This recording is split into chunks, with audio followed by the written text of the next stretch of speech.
Og karon magisa na ta. Intro nahon na to ng bawang. Oy. Yuni, chili korfa.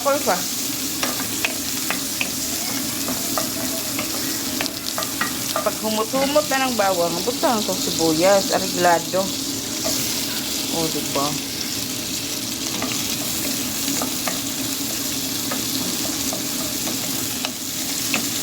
Humuta kita butter, eh. Kaya humot naman ang sibuyas, apil na nato ng luya.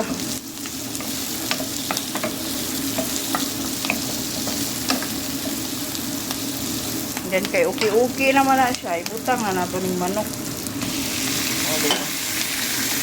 So, gamay ra kayong asin ako ibutang dali, ibutangan man nato ng toyo, basit mo parat, niya. Siyempre, butangan nato paminta. So, takluban sa naton siya, nato ilunod ang atong shrimp. So, okay naman ang manok, ibulunod na nato ng shrimp.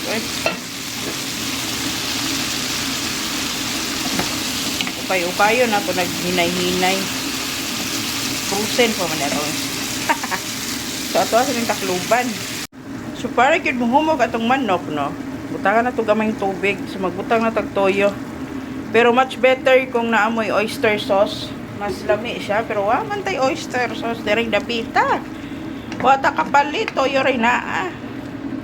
So, ato sa ng pabukalon. Then, pag okay na ang manok, ilunod na ito na itong vegetable. O ka na itong unahon. Ay, na ito ilunod ng dahon-dahon. So, okay naman ni atong manok, direct atong shrimp. Ang lunod na nato ng vegetable nato. Unahon natin carrots at patatas para mahumok-humok ni sila.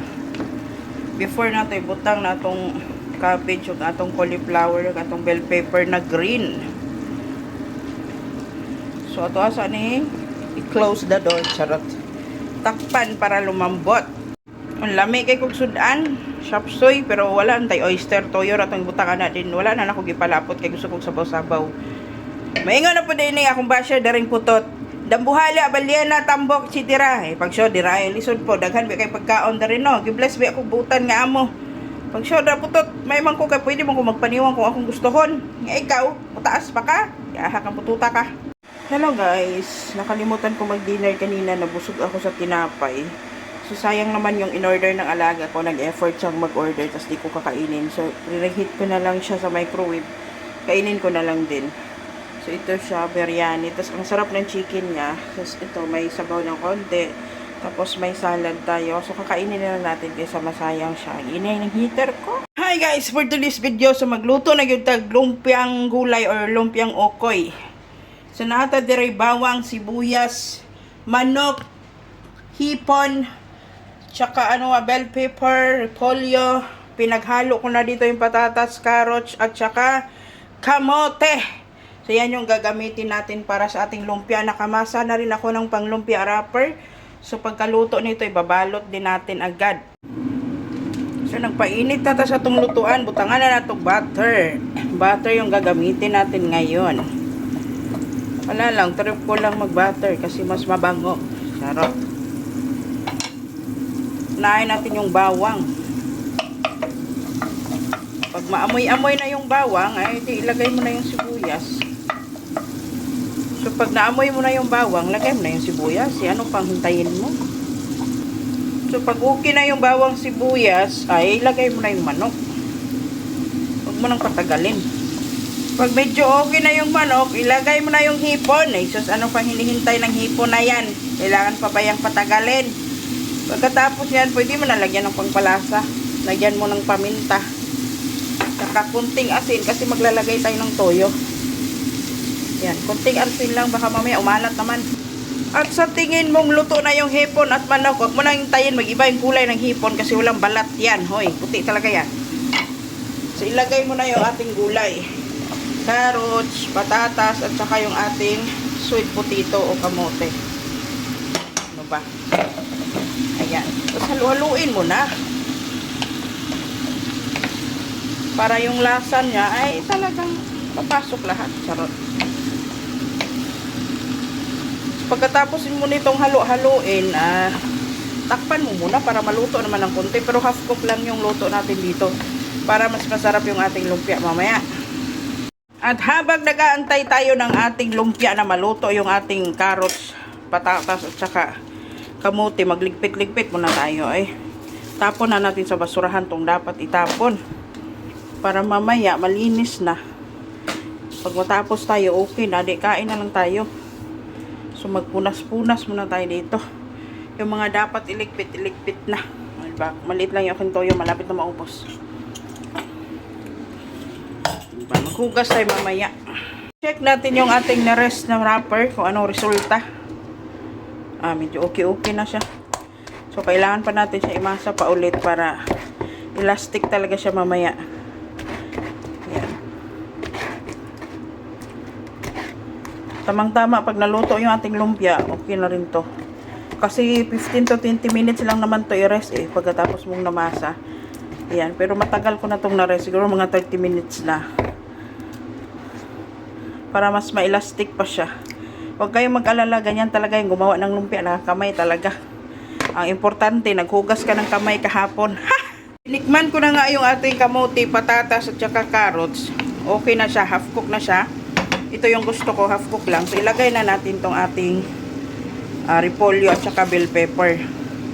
So dapat half cook lang dito para masarap yung ating lumpia. Ipaglata yung ating gulay ay nako, wala talagang masarap doon paglata yung gulay. So dapat half cook lang talaga siya para yung lasa ng gulay nandoon pa rin. Yan.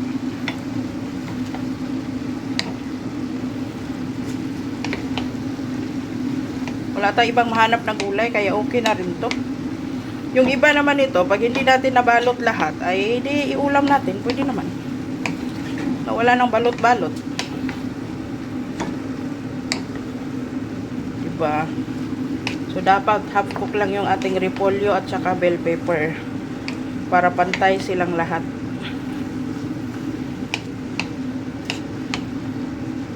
So, luto na yung ating gulay. Luto na siya. Inano na natin siya para lumamig. Huwag natin takpan para hindi siya ma-overcook. Kasi pag tinakpan mo yan, yung init ng apoy na nandyan pa, ay ma-overcook yung ating gulay at hindi siya masarap, no? Ngayon, gagawa na tayo ng ating wrapper. Hello guys, at ito na nga, tapos na tayong magbalot. May kunting sobray. Ulam na lang natin yan. So, ito yung pang prito. Gumawa rin ako ng 4 na fresh. Tsaka gumawa ako ng sauce. Sobrang sarap ng sauce kasi pinaghalo ko dito yung peanut butter at tsaka yung almond butter. Grabe, I can't believe na nagawa ko to. Super yummy. Ang ingay ng trabaho sa kabilang bahay. Ating fresh lumpia. Ayan na siya. Kakain na tayo. Yummy, yummy. Ang dami ko palang nagawang sauce. Ayan o. So, tikman na natin yan mamaya. Nagprito pa ako para sabay-sabay natin siyang kainin. So, kato atong sobra guys. Like, na ito sobra. Atong ibutang dari sa itong rice. Para sudan. Kain na. Taal.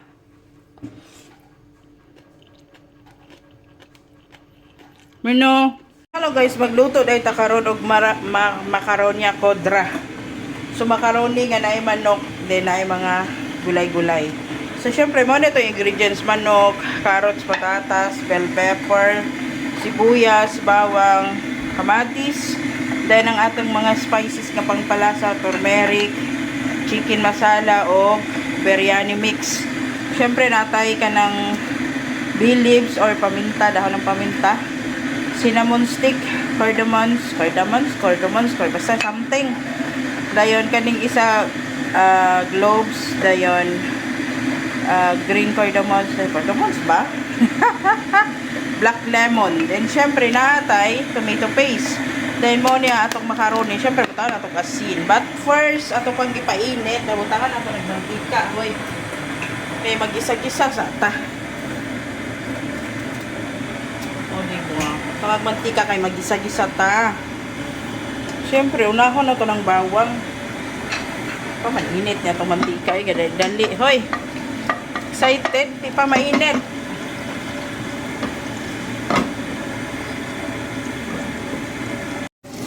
So, nakagisa-gisa na tayo ng mga pangpalasa. Lagay na natin yung ating manok.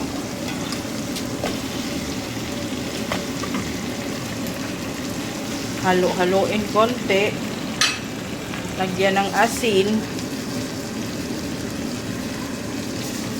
Ayan.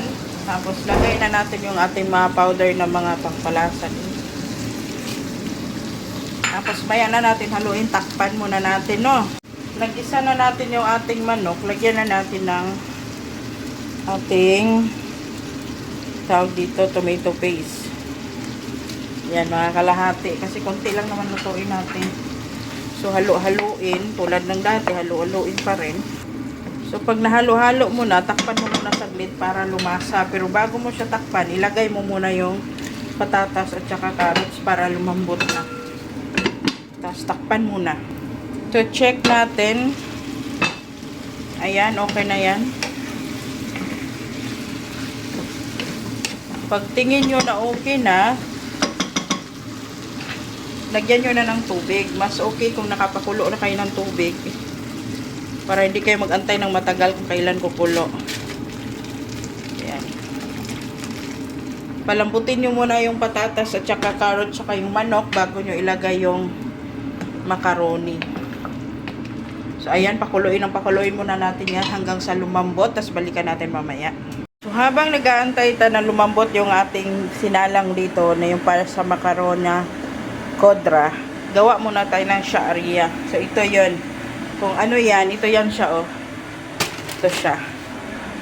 So, first, pinainit muna natin yung kaldero. Tapos, lagyan natin ng mantika. Tapos, ilagay natin tong ating dinurog-durog na pansit-pansit. Ayan. Tapos, tostahin lang natin yan. Ipa-brown muna natin yung kulay bago natin sabawan. So, nagisa na natin siya. Natusta na natin ng konti. So, kulang pa yan. Umapaw yung kanin natin. Yan. Ipa-brown pa natin siya ng konti bago natin lagyan ng hot water. So, pag nalagyan na natin ng hot water to, pakuluin ng pakuluin. Tapos, pag lumambot na, lagyan natin ng sugar. So, ito siya. In short, minatamis. Pansit na minatamis. Dinurog na pansit na minatamis. So, yun yung kinakain nila. Ka-partner talaga to ng macarona kodra at saka ito. So, minatamis to. Baga, pag kumulo na, malambot na, lagyan na natin ng sugar. Tapos, i-drain natin, i-serve natin sa kanila. So, minatamis siya.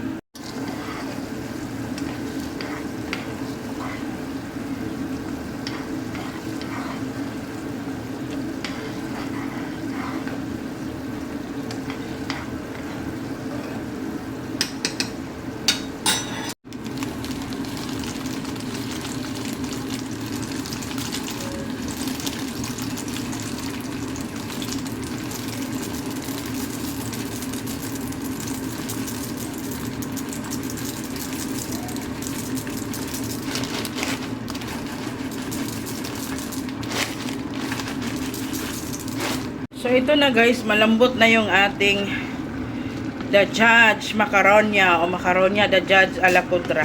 Charot. Macaronia Kodra, ano pa yun? Macarona Kodra. Basta yung macaroni na may chicken, na may patatas, na may carrots, kung ano pang gulay ang pwedeng ilagay dyan. So, malambot na siya.